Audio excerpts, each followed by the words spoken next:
Hello everyone. I hope you are doing well. In last video, we see some flowcharts and algorithms. How can we implement flowcharts from algorithms and make the program easier to understand and develop any program? So in this video, we see the structured programming and model programming concepts. कि जो भी हमारा programme होता है, जो भी हम programme design करते हैं, उसे करने का तरीका क्या होता है, उसे हम किस तरह से एक लार्ज प्रोग्राम को सब छोटे छोटे पार्ट्स में डिवाइड करके किस तरह से हम किसी भी प्रोग्राम को डेवलप कर सकते हैं. ठीक है. So let's see. A program can be divided into modules. Each modules perform one task. A separate function can be written on the each module. Each part of the program may be independently coded and later combined into single unit. This is called a modular programming. अब देखिए हम page पे समझेंगे इसे properly. ठीक है. अब मेरा एक प्रोग्राम है. ठीक है. ये एक मेरा प्रोग्राम है. अब मैं इस प्रोग्राम का पर्पस है कि program for addition, multiplication, division, subtraction. हम इसे अरिथमेटिक ही कहेंगे. ठीक है. Program for arithmetic operation. ठीक है. Arithmetic operation. ठीक है. तो अभी देखिए अरिथमेटिक ऑपरेशन में क्या क्या आता है. हमारा एडिशन हो गया, सब्सट्रैक्शन हो गया, डिवीजन हो गया, मल्टीप्लिकेशन हो गया, और क्या हो गया, मल्टीप्लिकेशन. ये चार परफॉर्म हो गए. अब ये क्या है, हमें इसे एक प्रोग्राम में इस तरह से बनाना है कि जब भी मैं कैलकुलेशन करूँ तो मेरा जो भी है डिजायर्ड आउटपुट जनरेट हो. ठीक है. सो अब इसके लिए मुझे क्या करना पड़ेगा, इसे कम से कम 100 ऑफ लाइन ऑफ कोड लिखना पड़ेगा कि जिसके वजह से लेकिन एक ही इसमें अगर मैं उसे लिखता हूँ तो मुझे जब भी मैं समझना चाहूँ तो उस टाइम में मैं उसे समझ नहीं पाऊंगा. राइट. सो मैं क्या करता हूँ, इस प्रोग्राम को मैं 4 छोटे छोटे पार्ट्स में, मॉड्यूल्स में डिवाइड करूंगा. एक होगा मॉड्यूल मेरा एडिशन के लिए, एक होगा डिवीजन के लिए, एक होगा मल्टीप्लिकेशन के लिए, और एक होगा सब्सट्रैक्शन के लिए. ठीक है. सो उसको उस प्रोग्राम, ये जो है हमारा पूरा प्रोग्राम है. ठीक है. हम उस प्रोग्राम को एक छोटे मॉड्यूल्स में उसे कन्वर्ट करते हैं. ठीक है. तो इसको कन्वर्ट करने का तरीका क्या होता है, देखिए ये हो गया मेरा मेन प्रोग्राम. ठीक है. अब ये मान लो हमारा अरिथमेटिक का प्रोग्राम है, program for arithmetic programme.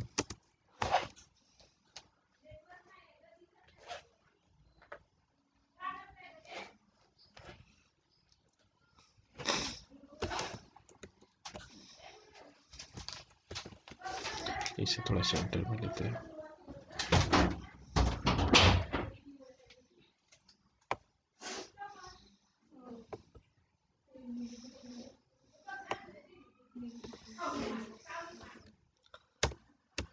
Programme for arithmetic. ठीक है. अब मैं इसे क्या करूंगा कि इस बड़े प्रोग्राम को मैं छोटे प्रोग्राम्स में डिवाइड करूंगा. ठीक है. जिसमें मेरा एक होगा एडिशन, दूसरा होगा multiplication,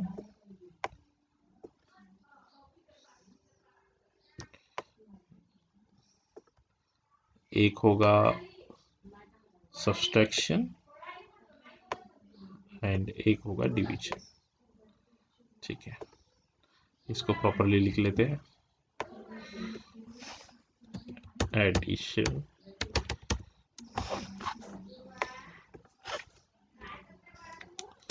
subtraction,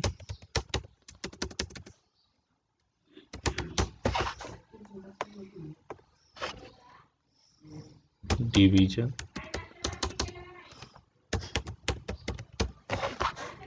and this one is multiplication. ठीक है।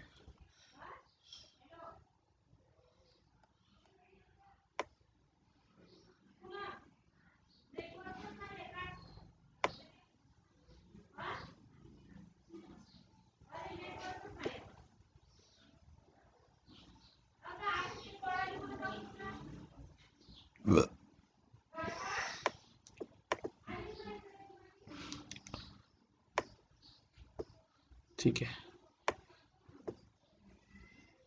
तो ये इसके स्मॉल 4 पार्ट हो गए। ठीक है, तो हम इसको क्या किए हैं कि हमने एक प्रोग्राम को स्मॉल चंक्स में डिवाइड किया है, और हर इसमें हम अलग तरह का कोड करेंगे, जिससे जैसे कि अगर मैं यहाँ पे एडिशन में कोड करूँगा कि जब भी मैं नंबर लूँ, तो जब भी मुझे इनपुट मिले तो मैं उस नंबर पे एडिशन कर पाऊँ। ठीक है, सब्सट्रैक्शन के लिए उसमें सब्सट्रैक्शन कर पाऊँ, डिवीजन के लिए डिवीजन, एंड मल्टीप्लिकेशन के लिए मल्टीप्लिकेशन।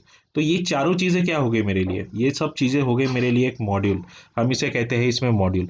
जब भी मैं इन सबका सेपरेट कोड कर दूंगा, तो मैं फिर इसको सिंगल इसमें उसे कंबाइन करूंगा, एक मेन प्रोग्राम में उसे कंबाइन करूंगा।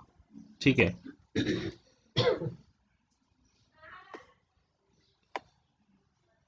इसको एक मेन प्रोग्राम में कंबाइन करूंगा।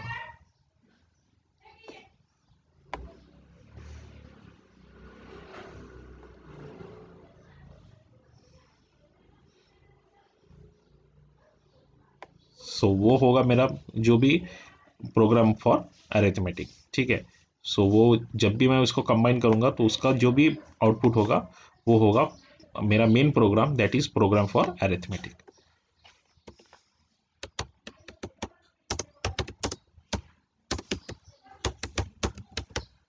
सो हम इस तरह की प्रोग्रामिंग को क्या कहते हैं, मॉड्यूलर प्रोग्रामिंग।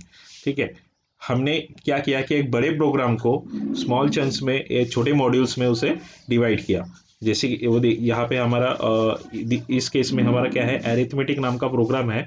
मैंने उसके लॉजिक को 4 सब छोटे छोटे प्रोग्राम्स में डिवाइड कर दिया है, जैसे कि एडिशन, सब्सट्रैक्शन, डिवीजन और मल्टीप्लिकेशन। ठीक है, और उन्हीं प्रोग्राम को मैंने एक फिर से कंबाइन किया उस अरिथमेटिक के प्रोग्राम को कंप्लीट करने के लिए। सो इन 4 मॉड्यूल को मैंने कंबाइन करके फिर से एक प्रोग्राम बनाया, जो कि इन ये चारों ऑपरेशन परफॉर्म करेगा। Right, so that is the modular programming. Okay, so चलते हैं हमारे पीडीएफ की तरफ। देखिए, यही यही किया गया है। हर प्रोग्राम को क्या किया गया, एक बड़े प्रोग्राम को उसने छोटे मॉड्यूल्स में कन्वर्ट किया, जैसे कि module 1, module 2, module 3, module 4, and then उनको उस पर जो भी उसका वर्किंग है, टेस्टिंग है, जो करके उसमें उसने उसे कंबाइन कर दिया। अब देखिए, हर मॉड्यूल भी एक प्रोग्राम होता है, उसमें भी सब मॉड्यूल्स होते हैं। ठीक है, जैसे कि अभी देखिए, ये एक मान लो मॉड्यूल, अब यहाँ पे क्या होगा, प्रोग्राम होगा, और हर प्रोग्राम के कितने होंगे, सब टास्क होंगे। जैसे कि सब टास्क 1 2 3 4 5, सब टास्क के भी कुछ सब टास्क हो, यानी बहने कहने का मतलब ये है कि हर प्रोग्राम को हम कोड करते हैं, ब्रेक करते हैं छोटे प्रोग्राम्स पे, क्योंकि उससे हमें आसानी हो कि कोई भी प्रोग्राम हम इजीली उसे सॉरी बना सके, और उस पर प्रॉपरली वर्क कर सके, जिसकी मदद से हमें उस पर टेस्टिंग, देन उसमें जो भी हमें चेंजेस करने हैं, उस चेंजेस करने में मदद होगी, and we have more simplified the way to understand what are the how can be program will be run. Okay, so इस तरह से हम स्ट्रक्चर प्रोग्रामिंग और मॉड्यूलर प्रोग्राम की मदद से हम इसे बना सकते हैं। इसे ही हम इसी इसी पैटर्न को आजकल फॉलो किया जाता है, जिसके मदद से जो भी बड़े से बड़ा प्रोग्राम हमें सिंप्लीफाइड तरीके से रन करने में या फिर उसे बनाने में हेल्प होती है। ठीक है, सो एक बार पढ़ लेते हैं। The advantage of modular programming is that the large and the complex program are divided into number of the modules so that their testing, debugging, maintenance becomes easier. The length of the program is reduced. उसका length, जो programme का length है वो reduce हो जाएगा। the modular one developed can be reused by the other program. और जो हम मॉड्यूल्स बना के रखेंगे, अब देखिए एडिशन का अगर मुझे और दूसरी जगह कहीं यूज करना है तो उस मॉड्यूल को मैं उस पर्टिकुलर जगह पे यूज कर पाऊंगा, ठीक है. सो our next topic is pseudocode. Pseudocode is the code which used to give a clear description of the algorithm. The algorithm are written using a natural language. The pseudocode defines it is more clearly. Translation of pseudocode into program in is easy than the algorithm. Pseudocode is an intermediate step between the algorithm and program code.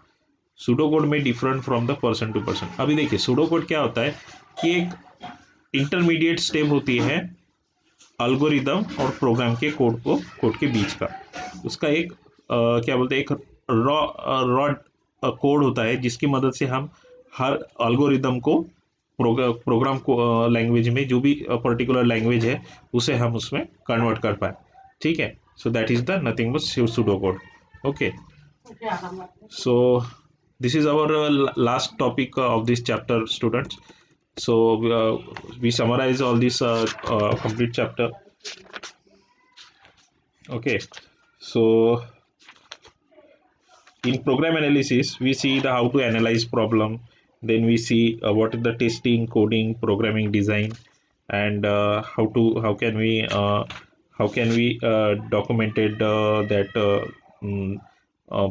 program. Okay, then we see about the algorithms, see various the characteristics of that algorithm, how can we design algorithms, and see uh, 2 to 3 examples of algorithms.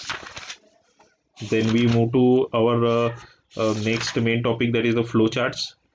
We create some flowcharts, and finally we see the structure programming and the model programming concept.